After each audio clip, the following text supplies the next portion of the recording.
Alba, a wildlife adventure, is a third-person adventure game that takes place in Secarol, an island off the coast of Spain. You play as Alba, a young girl visiting the island to see her grandparents, but who ultimately ends up on a quest to protect the island's nature reserve from the construction of a giant hotel.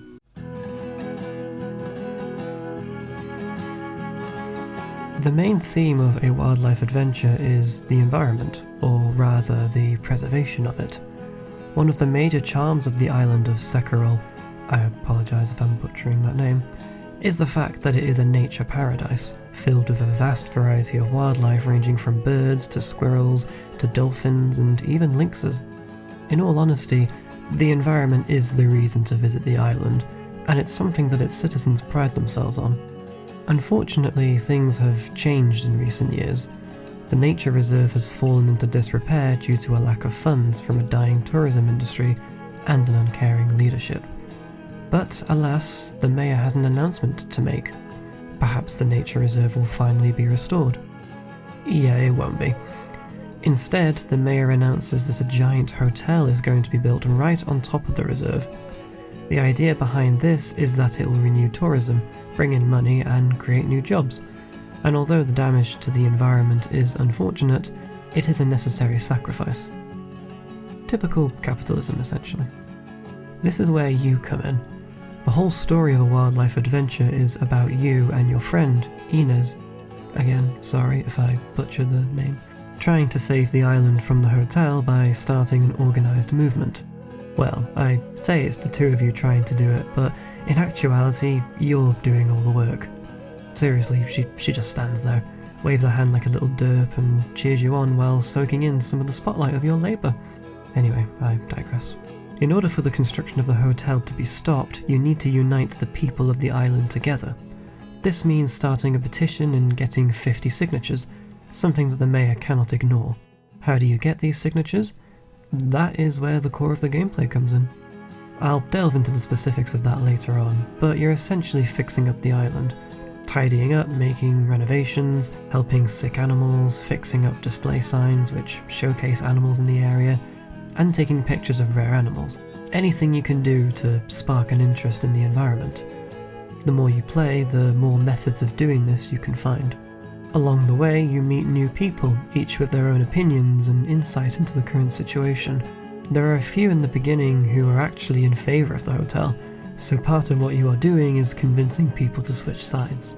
From interacting with these characters, you also gain intel on parts of the island that need attention, which leads to new side activities. However, my favourite aspect of these conversations was getting feedback on what I was doing. A good portion of the work you do is simple, but the townspeople appreciate it anyway, and when you are able to convince one of them to sign your petition, it feels rewarding. I mean, sure, it does say a lot about them if they're relying on a child who doesn't even live there to fix their island for them, but just don't think about it. This is very much a game that's meant for younger audiences, so the quality and style of writing reflect that clearly. But there's nothing here that's off-putting for adults. It's straightforward and whimsical, making it easy to get into, and while it does have a slow start, it picks up quickly by the second day you're on the island. One thing I'll quickly mention before I move on to the next segment is that Alba doesn't talk. In all honesty, she isn't much of a character, but you do have these funny moments where you have to make Alba do something, like eat an ice cream or shake her head frantically. You won't be picking this game up for the story, and that is completely okay, since that was never the core focus. One thing that certainly was a core focus was the game's incredibly immersive environment.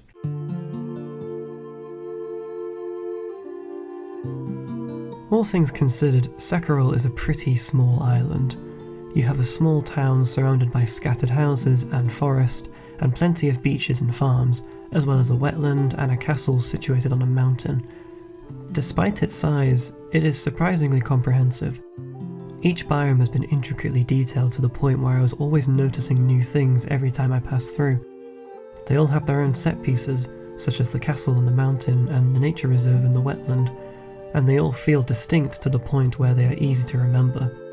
No two areas felt the same, and I was still exploring new locations even towards the end of the game. Everywhere you go you'll find new people, new buildings and attractions, various plant life, and, of course, new animals.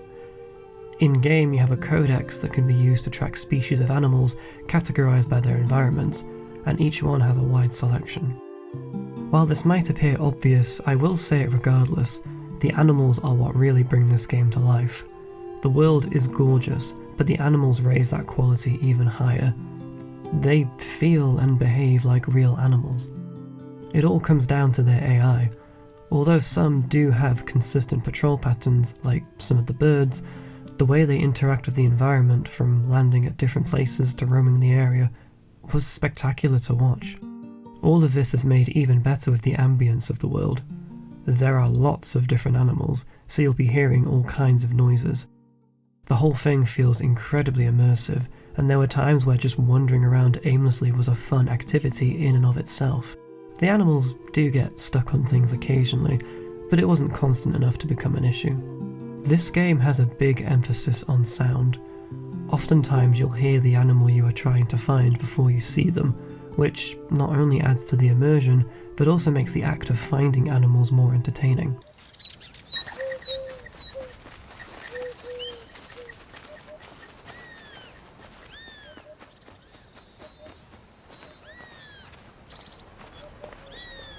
The codex gives you sounds for each animal, so you won't be going in blind. Or deaf, in this case, I suppose.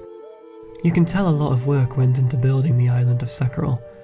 The vibrant, warm colour scheme makes it all the more obvious that this takes place in the Mediterranean, and exploring many of its nooks and crannies does make you feel like you're on a holiday.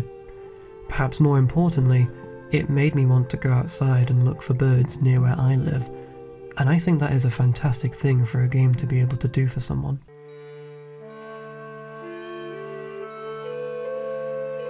When observed in its entirety, the gameplay loop of a wildlife adventure is a rather simple one. You are more or less ticking off items in a checklist, and the tasks you are given don't present much of a challenge. What it does have, however, is variety, and that is something I have already talked about. It is something that cannot be understated though. It's a hard feeling to describe, but tidying up the nature reserve and building bridges, viewpoints and signs just feels special. I felt good when I did these things, and there is a definitive sense of progress being made as you venture into different parts of the island. In order to stop the construction of the hotel, you need to acquire 50 signatures from the island's residents, and you will do this over a period of 5 in-game days. These can be gathered through various side tasks, such as cleaning rubbish and some of the other aforementioned tasks, but each day has its own major tasks that you could call a main narrative in a bog standard video game way. What this also means is that each day there is something new to do, a new type of task or a text telling you to visit a part of the island you haven't travelled to yet. It never got repetitive because of this. Alas, you don't have to complete everything on the island to get these signatures, but it isn't difficult to do so anyway, and by the time I finished the game, I only had one rubbish pile left to tidy up. Aside from getting signatures, another thing you get out of doing these tasks is the feedback from the community. I don't mean this in the sense of stroking your ego, though, to be honest, I was the only person on the island doing anything, so maybe they should consider building a statue of me. What I mean is that the residents see the work you are doing, and they want to help. They want to take better care of their home. They learn more about their ecosystem and what kinds of creatures live with them, and that connection makes them more incentivized to pitch in. It's a testament to the differences that can be made to help protect the environment if more people got involved and did their part, something that many people in the real world could do with hearing. This isn't just a simple game, it's a heartfelt message. But anyway, back to the gameplay. One of the main mechanics this game has is the ability to scan animals in order to identify them.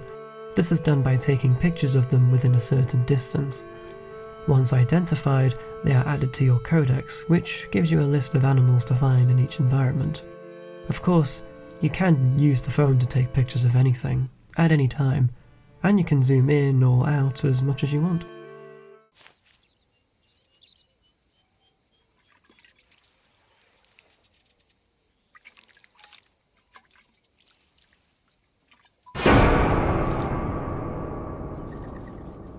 I do have one small complaint in regards to the codex, in that it isn't much of a codex. You get the name of the animal and where it is from in regards to the type of environment, and you can play a sound of the animal. That last bit is cool because it helps with tracking down specific animals, and like I said before, sometimes you'll hear the animal before you see it. I just wish it would give you something more after identifying them. Maybe provide a list of facts on each animal or show more pictures of them. It's a small detail, but it would have gone a long way. Instead, it just feels like you're adding a tally, and that's it. Nevertheless, it didn't tarnish the experience for me. I think my favourite aspect of this game is the atmosphere. In a way, you could treat a wildlife adventure as a sandbox, launch it any time and wander around and stare at birds, take in the sights and move around at a leisurely pace. It really is a relaxing experience, one that I certainly took my time with. It could do with a faster means of transport, like a bike, to go around quicker, especially when it comes to finishing off last-minute tasks. But go in with a patient mindset and be okay with completing simple jobs, and you might be pleasantly surprised with this game.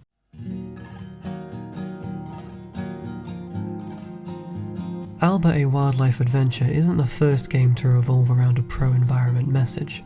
There have been many before it, and I have reviewed some in the past, such as Beyond Blue, whose focus was on the ocean. I think what makes this one stand out from the crowd is that you are actively seeing the difference you are making. You make the island look, feel, and behave better than when you found it, and the way you are able to convince other people to make a difference is inspiring. That connection to the island's community is something that extends to you as the player. It's showing you the positive impact you can have if you do what you can, where you can. And even the small things can make a big difference. As a game, a wildlife adventure succeeds in being a fulfilling and relaxing experience that was built with a significant amount of detail and care. It's fun to play, but it's the impact of its message that pushes it the extra mile. I highly recommend it. Thank you for watching. If you enjoyed the video, then be sure to give it a thumbs up and subscribe if you want to see more reviews like this one. Let me know in the comments what you would like to see a review of next, and I'll see you in the next one. Bye.